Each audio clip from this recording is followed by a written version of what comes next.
আসসালামু আলাইকুম। সংবাদে আপনাদের সবাইকে স্বাগত জানাচ্ছি। আমি ফিরোজ তোহা। শুরুতেই আরবে কেবলস সংবাদ শিরোনাম জানিয়ে দেব এই মুহূর্তে হাতে পাওয়া সর্বশেষ গুরুত্বপূর্ণ আপডেট বাংলা সংবাদ। শুরুতেই থাকছে নোয়াখালীতে 4 অস্ত্রধারীকে গণপিটুনি, একজনের মৃত্যু। নোয়াখালী সদর উপজেলায় গণপিটুনি দিয়ে 4 জন অস্ত্রধারীকে যৌথ বাহিনীর হাতে তুলে দেয় স্থানীয়রা। আটককৃতরা হলেন পূর্ব চরমুটিয়া ইউনিয়নের বাসিন্দা মোহাম্মদ শহীদ, জামাল, জাবেদ এবং রিয়াদ। আহত অবস্থায় আটককৃত 4 জনকে 250 শয্যা বিশিষ্ট নোয়াখালী জেনারেল হাসপাতালে ভর্তি করা হলে চিকিৎসাধীন অবস্থায় শহীদ নামের একজনের মৃত্যু হয়েছে। এবারে জানাবো সাধারণ শিক্ষার্থীদের উপর ছাত্রলীগের অমানবিক নির্যাতন, নিপীড়ন ও হামলার ঘটনায় তদন্ত কমিশন গঠন করা হবে বলে জানিয়েছেন বৈষম্য বিরোধী ছাত্র আন্দোলনের অন্যতম সমন্বয়ক হাসনাত আব্দুল্লাহ। একই সঙ্গে গত 16 বছরে ছাত্রলীগের নৈরাজ্য, হামলা, নির্যাতন, নিপীড়ন এসব কর্মকাণ্ডে যারা যুক্ত ছিল বিশ্ববিদ্যালয় হল এবং প্রশাসনকে তাদের বিরুদ্ধেও মামলা দায়ের করতে হবে বলে মনে করেন তিনি। জানাবো কড়া নিরাপত্তায় আদালতের সাংবাদিক মাহমুদুর রহমান। সাবেক প্রধানমন্ত্রী শেখ হাসিনার ছেলে সজীব ওয়াজেদ জয়কে অপহরণ করে হত্যার ষড়যন্ত্রের অভিযোগে করা মামলায় আত্মসমর্পণের মাধ্যমে জামিনের আবেদন করবেন দৈনিক আমার দেশ পত্রিকার ভারপ্রাপ্ত সম্পাদক মাহমুদুর রহমান। এবারে থাকছে প্রতি কেজি ইলিশ 700 টাকা নির্ধারণ চেয়ে আইনি নোটিশ। বাংলাদেশের জনগণের জন্য প্রতি কেজি ইলিশ মাছের খুচরা বিক্রয় মূল্য সর্বোচ্চ 700 টাকা কেজি নির্ধারণ চেয়ে সরকারকে লিগ্যাল নোটিশ পাঠানো হয়েছে। রবিবার সুপ্রিম কোর্টের আইনজীবী খন্দকার হাসান শাহরিয়ার এক নোটিশ পাঠিয়েছেন। এছাড়া আগামী 7 দিনের মধ্যে ইলিশ মাছের পাইকারি ও খুচরা বাজার মনিটরিং করা, ইলিশ মাছ সীমান্ত দিয়ে অবৈধভাবে পাচার রোধে কার্যকর পদক্ষেপ গ্রহণ করবারও আহ্বান জানানো হবে। এবারে থাকছে এরশাদ আলীকে সরিয়ে কোস্টগার্ডের প্রধান করা হলো জিয়াউল হককে। রিয়ার অ্যাডমিরাল এরশাদ আলীকে সরিয়ে কোস্টগার্ডের প্রধান করা হয়েছে রিয়ার অ্যাডমিরাল জিয়াউল হককে। আজ রোববার জনপ্রশাসন মন্ত্রণালয় এক প্রজ্ঞাপনে এ তথ্য জানানো হয়েছে। এবং সর্বশেষ জানাবো আন্তর্জাতিক সংবাদ। হিজবুল্লাহর প্রধান নাসরুল্লাহকে হত্যার পর লেবাননে আরও ইসরায়েলি হামলার আশঙ্কা। লেবানন ভিত্তিক হিজবুল্লাহ সেক্রেটারি জেনারেল হাসান নাসরুল্লাহকে হত্যার পর প্রথমবারের মতো বক্তব্য দিতে গিয়ে ইসরায়েলের প্রধানমন্ত্রী বেঞ্জামিন নেতানিয়াহু বলেছে, উত্তরের জন্য এখন 2টি যুদ্ধের লক্ষ্য রয়েছে। প্রথম হলো উচ্ছেদ হওয়া ইসরায়েলিদের ওই শহর এবং বসতিগুলোতে ফিরিয়ে দেওয়া, দ্বিতীয়টি হলো উত্তর সীমান্তের ক্ষমতার ভারসাম্য ফিরিয়ে আনা। ইসরায়েলি কর্মকর্তারা শনিবার সারাদিন বলে আসছিল যে তারা হিজবুল্লাহকে শেষ করতে এবং তার সমস্ত সামরিক সক্ষমতা ধ্বংস করতে বদ্ধপরিকর। এতক্ষণ শিরোনাম শুনছিলেন, এবার বিস্তারিত। প্রিয় দর্শক, আপনি যদি এই চ্যানেলে নতুন হয়ে থাকেন, ভিডিওটি দেখতে দেখতে চ্যানেলটি সাবস্ক্রাইব করে আমাদের সঙ্গে থাকুন। আর এই ভিডিও সম্পর্কে আপনি আপনার মূল্যবান মতামতটি কমেন্ট বক্সে জানিয়ে দিন। আর হ্যাঁ প্রিয় দর্শক, জানিয়ে দিন ভিডিওটি কোথা থেকে দেখছেন। নোয়াখালীতে 4 অস্ত্রধারীকে গণপিটুনি, একজনের মৃত্যু। নোয়াখালী সদর উপজেলায় গণপিটুনি দিয়ে 4 জন অস্ত্রধারীকে যৌথ বাহিনীর হাতে তুলে দেয় স্থানীয়রা। আটককৃতরা হলেন পূর্ব চরমুটিয়া ইউনিয়নের বাসিন্দা মোহাম্মদ শহীদ, জামাল, জাবেদ এবং রিয়াদ। আহত অবস্থায় আটককৃত 4 জনকে 250 শয্যা বিশিষ্ট নোয়াখালী জেনারেল হাসপাতালে ভর্তি করা হলে চিকিৎসা অবস্থায় নাহিদ নামের একজনের মৃত্যু হয়েছে। গতকাল শনিবার বিকেলে পূর্ব চরমুটিয়া ইউনিয়ন থেকে তাদের আটক করা হয়। জানা যায়, পূর্ব চরমুটিয়া ইউনিয়নের মোহাম্মদ আব্দুল শহীদ নামের এক ব্যক্তির কাছে অবৈধ অস্ত্র এবং গোলাবারুদ রয়েছে। এছাড়াও তিনি বিভিন্ন মাদকদ্রব্যের পাইকারি বিক্রেতা। তার সাথেও আরও 3 জন সহযোগী রয়েছেন। এমন খবর ছড়িয়ে পড়লে এলাকাবাসী তাদের আটক করে গণপিটুনি দিয়ে পুলিশ এবং সেনাবাহিনীকে খবর দেয়। খবর পেয়ে 16 field regiment artillery captain Iftekhar আহমেদের নেতৃত্বে সেনাবাহিনীর 2টি পিকআপ এবং পুলিশের একটি পিকআপ গিয়ে যৌথ অভিযান চালায়। এই সময় একটি শটগান সহ তাদেরকে আটক করা হয়। গুরুতর আহত অবস্থায় 4 জনকেই 250 শয্যা বিশিষ্ট নোয়াখালী জেনারেল হাসপাতালে ভর্তি করা হলে রাত 8টার দিকে শহীদের মৃত্যু হয়েছে। ছাত্রলীগের বিরুদ্ধে ব্যবস্থা নিতে কমিশন হচ্ছে হাসনাত আব্দুল্লাহ। সাধারণ শিক্ষার্থীদের উপর ছাত্রলীগের অমানবিক নির্যাতন, নিপীড়ন এবং হামলার ঘটনায় গণতদন্ত কমিশন গঠন করা হবে বলে জানিয়েছেন বৈষম্য বিরোধী ছাত্র আন্দোলনের অন্যতম সমন্বয়ক হাসনাত আব্দুল্লাহ। একই সঙ্গে গত 16 বছর ধরে ছাত্রলীগের নৈরাজ্য, হামলা, নির্যাতন, নিপীড়নে যারা যুক্ত ছিল বিশ্ববিদ্যালয় এবং হল প্রশাসনকে তাদের বিরুদ্ধেও মামলা দায়ের করতে বলা হবে বলে জানিয়েছেন তিনি। রাতে সামাজিক যোগাযোগ মাধ্যমে ছাত্রলীগের হামলা, নির্যাতন ও গণতন্ত্র কমিশন কমিশন গঠন শিরোনামে দেওয়া এক পোস্টে এসব কথা বলেন তিনি। ফেসবুকে দেওয়া ওই পোস্টে হাসনাত বলেন, গত ১৬ বছর ধরে আওয়ামী লীগের পোষ্য গুন্ডা বাহিনী ছাত্রলীগ দেশের শিক্ষাঙ্গনগুলোতে ত্রাসের রাজত্ব কায়েম করেছে।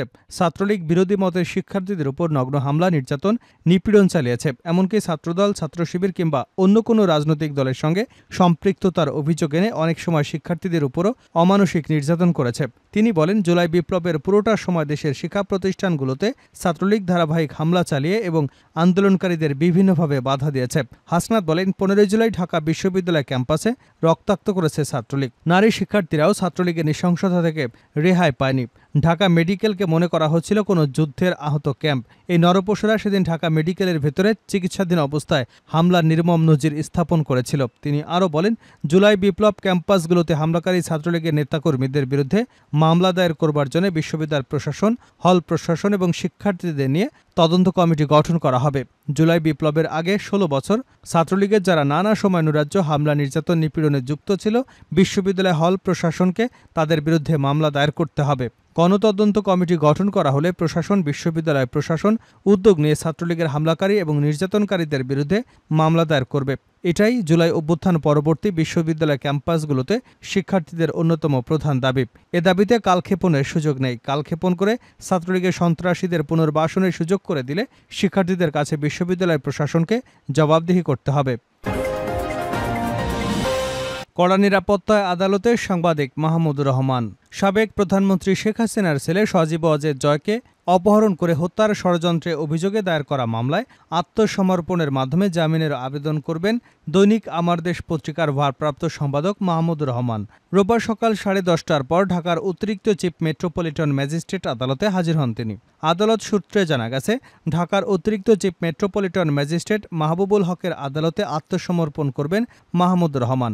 পাশাপাশি আপিল শর্তে জামিন আবেদনও করবেন তিনি। তার আত্মসমর্পণকে ঘিরে ঢাকার চিফ মেট্রোপলিটন ম্যাজিস্ট্রেট আদালতে নিরাপত্তা জোরদার করা হয়েছে। আদালতের প্রধান গেটের বাইরে রয়েছে সেনাবাহিনীর সদস্যরা। আদালত এলাকায় প্রবেশ করতে প্রত্যেকের পরিচয় নিশ্চিত করা হয়েছে। এছাড়া আদালতের ভবনের বাইরেও সতর্কতায় রয়েছে সেনা ও পুলিশ সদস্যরা। শনিবার মাহমুদুর রহমানের পক্ষে আইনজীবী সৈয়দ জয়নুল আবেদিন মেজবা গণমাধ্যমকে তার আত্মসমর্পণের কথা জানান। সজীব ওয়াজেদ জয়কে অপহরণ এবং হত্যা চেষ্টার মামলায় গত বছরের 17 আগস্ট ঢাকার অতিরিক্ত চিফ মেট্রোপলিটন ম্যাজিস্ট্রেট আসাদুজ্জামান নূরের আদালত মাহমুদুর রহমান এবং সাংবাদিক শফিক রেহমান সহ 5 জনের পৃথক 2 ধারায় 7 বছরের সশ্রম কারাদণ্ড দেন। দণ্ডপ্রাপ্ত অপর 3 আসামি হলেন জাসস নেতা মোহাম্মদুল্লাহ, রিজভী আহমেদ সিজার এবং মিজানুর রহমান ভূঁইয়া। আসামিদের দণ্ডবিধির 365 ধারায় 5 বছরের কারাদণ্ড ও 5,000 টাকা অর্থদণ্ড দিয়েছেন আদালত। জরিমানার টাকা অনাদায়ে তাদের আরও 1 মাসের কারাভোগ করতে হবে। এছাড়া একই আইনে 120-এর খ ধারায় 2 বছরের কারাদণ্ড এবং 5,000 টাকা জরিমানা অনাদায়ে আরও 1 মাসের কারাদণ্ড দিয়েছেন আদালত। 2 ধারা সাজা একসঙ্গে চলবে বলে বিচারক রায়ে উল্লেখ করেছেন। মামলার অভিযোগে বলা হয়েছে, 2011 সালের সেপ্টেম্বরের আগে যে কোনো সময় থেকে এ পর্যন্ত বিএনপির সাংস্কৃতিক সংগঠন জাসসের সহসভাপতি মোহাম্মদুল্লাহ মামুন সহ বিএনপি নেতৃত্বাধীন জোটভুক্ত অন্যান্য দলের উচ্চ পর্যায়ের নেতারা রাজধানীর পল্টনের জাসস কার্যালয়, আমেরিকা নিউ ইয়র্কের শহরে, যুক্তরাজ্য এবং বাংলাদেশের বিভিন্ন এলাকায় আসামিরা একত্রিত হয়ে যোগসাজশে প্রধানমন্ত্রীর ছেলে এবং তথ্য প্রযুক্তি বিষয়ক উপদেষ্টা সজীব ওয়াজেদ জয়কে আমেরিকায় অপহরণ করে হত্যার ষড়যন্ত্র করেন। ওই ঘটনায় ডিবি পুলিশের পরিদর্শক ফজলুর রহমান 2015 সালের 3 আগস্ট বাদী হয়ে পল্টন মডেল থানায় মামলাটি দায়ের করেন। 2018 সালের 19 ফেব্রুয়ারি এই 5 জনের বিরুদ্ধে আদালতে অভিযোগপত্র দেয় পুলিশ। এ মামলায় সজীব ওয়াজেদ জয়সহ 12 জন সাক্ষ্য দিয়েছেন।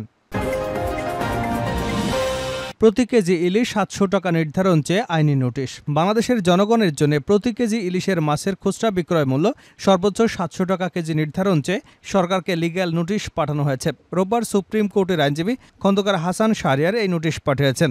এছাড়া আগামী 7 দিনের মধ্যে ইলিশ মাছের পাইকারি এবং খুচরা বাজার মনিটরিং করা, ইলিশ মাছ সীমান্ত দিয়ে অবৈধভাবে পাচার রোধে কার্যকর পদক্ষেপ গ্রহণ, সাগরের তাপমাত্রা বৃদ্ধি এবং জলবায়ু পরিবর্তনের মতো বিষয়গুলোর বাস্তবতা মেনে ভারত এবং বাংলাদেশ মিলিয়ে একটি অভিন্ন সময়ের কাছাকাছি সময় ইলিশ মাছ ধরার নিষেধাজ্ঞা বহাল রাখার বিষয়ে লিখিতভাবে ভারতকে আনুষ্ঠানিক প্রস্তাব দেওয়া এবং ভবিষ্যতে যে কোনো দেশে ইলিশ মাছ রপ্তানির ক্ষেত্রে বাংলাদেশের বাজার মূল্যের চেয়ে কম দামে যেন ইলিশ মাছ রপ্তানি না করা হয় সেই বিষয়টি নিশ্চিত করতে নোটিশে বলা হয়েছে।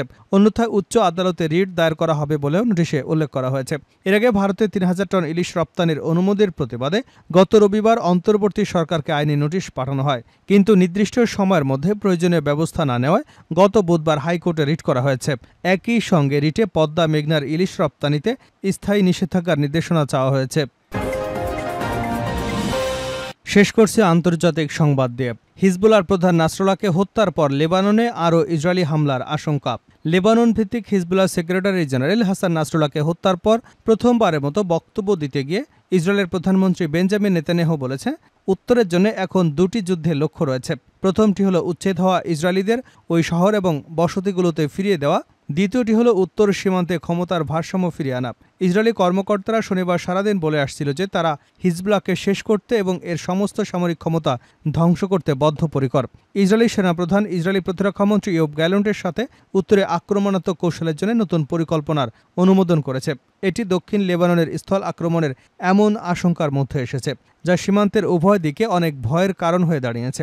এদিকে তেল আবিব এবং পশ্চিম জেরুজালেম সহ দেশের বিভিন্ন স্থানে হাজার হাজার ইসরায়েলি রাস্তায় নেমেছে, যেখানে উচ্চ পর্যায়ের বৈঠক চলছে। তেল আবিবে ইসরায়েলি প্রতিরক্ষা মন্ত্রণালয়ের বাইরে বিক্ষোভকারীরা বলছেন নেতানিয়াহুকে যুদ্ধবিরতি চুক্তিতে সম্মত হতে হবে।